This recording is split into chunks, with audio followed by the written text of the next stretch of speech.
This is Charter California Edition. I'm Brad Pomerantz. We're continuing our roadshow throughout the state of California. Today we are in Redding, California. It must be tough living here with all the beauty surrounding you and all the rivers and the lakes and the sundial. How is it living in beautiful Redding, California? It's great. I'm actually born and raised in Redding. Wow. I graduated from college at Chico, and then I moved away, but I came back to raise my family here. And when you came back, you ultimately decided to become heavily involved in education. I should introduce you, by the way. Her name is Kristin Schreder. She is a new member of the Redding City Council. Yes. But I wanted to talk to you about your path to the Redding City Council. You had served 8 years on the Redding Elementary School District and then 8 years on the Shasta Union High School District. 16 years. Talk to us about that path. Well, when I moved back to Redding, my husband and I moved back to raise our children, Right. and that was in 1994. Okay. And I immediately got involved in the community. We also have a business that we have an office in Sacramento, and we have an office in Redding. What's the business, if I may ask? Our business is we help public schools all across the state access state funds to build and renovate schools. So Fascinating. over the last 29 years, my husband and I, through our company, have helped over districts all over the state collect over $1 billion in school facility funding. Wow. Locally, I helped generate $70 million in state funding for construction Was projects. it tricky, though, being on the school board? I mean, you were able to... No, because I think it gives you good insight into what the needs are. And everyone knew, so there was no surprise. I mean, No. you're there to help. Actually, I've helped both districts. I was on the board. I helped both districts access state funds for pro bono because of my expertise. So I enjoy doing that. I helped a lot of school districts locally. So tell us about what you learned serving on those two school boards and how it prepared you for your now new position as a member of the Redding City Council. Well, I think what helps is that you learn how to make public policy. You learn there are complications with legislation, with federal and state requirements for education, for example. And what you really need to do as a public servant, you need to know how to ask the best questions. So if you're not an expert on a lot of different subjects, you need to know how to study and become aware of the most important issues the most important facts before you make decisions. So that helped me, and I had wanted to be on the city council for some time. Why? Because everything was going well for you. Your kids were probably out of the house. Well, at that no, point? actually, I did wait until our youngest, was out of high school, and then in 2012, I didn't run, but I got involved in coming to city council meetings. So for 2 years prior to running, I actually attended city council meetings. And then in November of 2014, I ran, and I was successful. And let's talk about that, because November 2014 was a wild election all up and down the state. And in Redding, that was no exception. There were 3 seats available.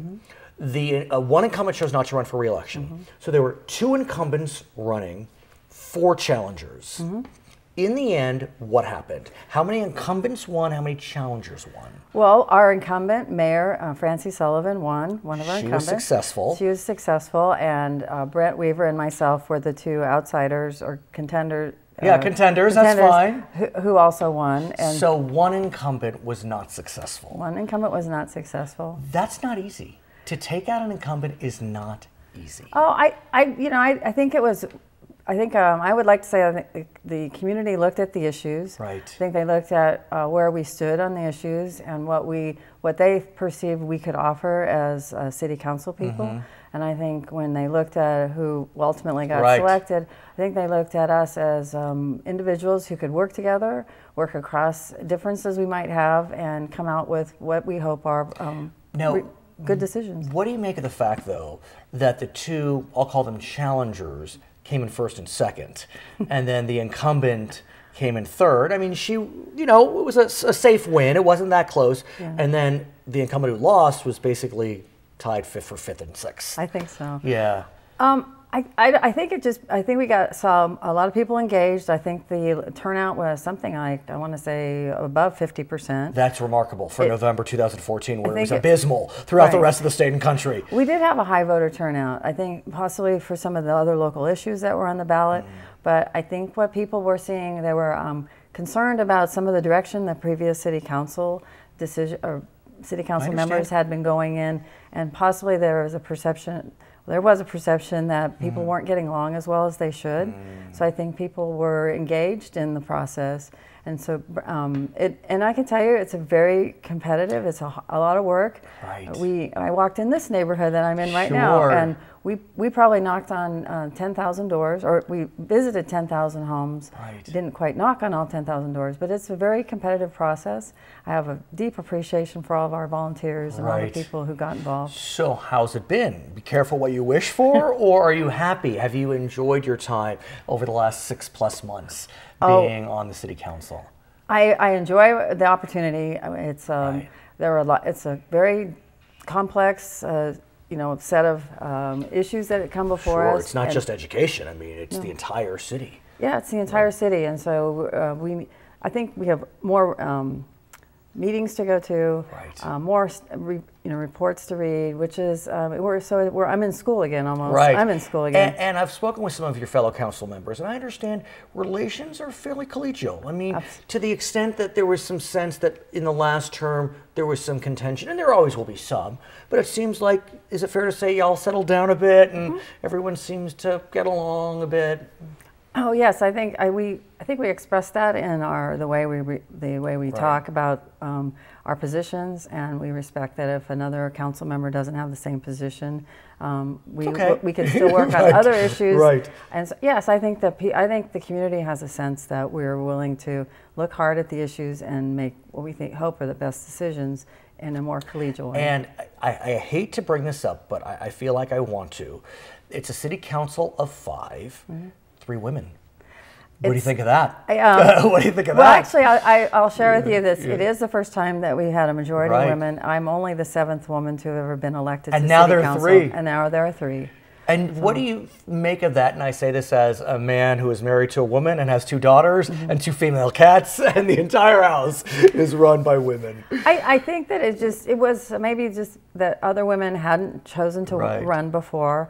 The timing is that Francie was going to be serving a second term, running for a second term, and but it really wasn't. I think people would judge us for our capabilities. Of course, and I believe you. But is there something to be said about the ethos, the female ethos, with having 3 women on the dais? 2 men on the dais, that it's just a different dynamic. I mean, I don't want to make too much of it, but do you think there's something there? Yes, I do, because I think I enjoy studying about women getting elected, because we don't have as many women as the population percentage in elected office, and I think that there is a dynamic there that women bring to the table, and it's not just in elected office. It's when we collaborate and work in organizations, nonprofits or local community organizations. I think what women tend to bring to the table is this interest in collaboration and looking for solutions. And I think personally, the way that Missy and Francie and I work individually on our projects and in the community are very similar to that. But Did you all know each other? Have you known each other for years? I mean, in a city like Reading, about 90,000 people, I got to feel as if you're active, you're going to know each other. Well, yes, I'm very proud to say that Francie and I were on the founding board of the Women's Fund, which is a new nonprofit that we've been around 5 years, and we've raised over $500,000 locally for our community and given back $130,000 in grant funding. So yes, we were founding cabinet members together. I've known Missy off and on in different organizations. So yeah, we have some connections from the past. Yeah. Her name is Kristin Schreder. She is a new member of the Reading City Council. We congratulate you on your victory. Of course, we are in Reading today as part of Charter California Edition's Roadshow. It has been my pleasure to visit your beautiful city. My name is Brad Palmer, and this is Charter California Edition.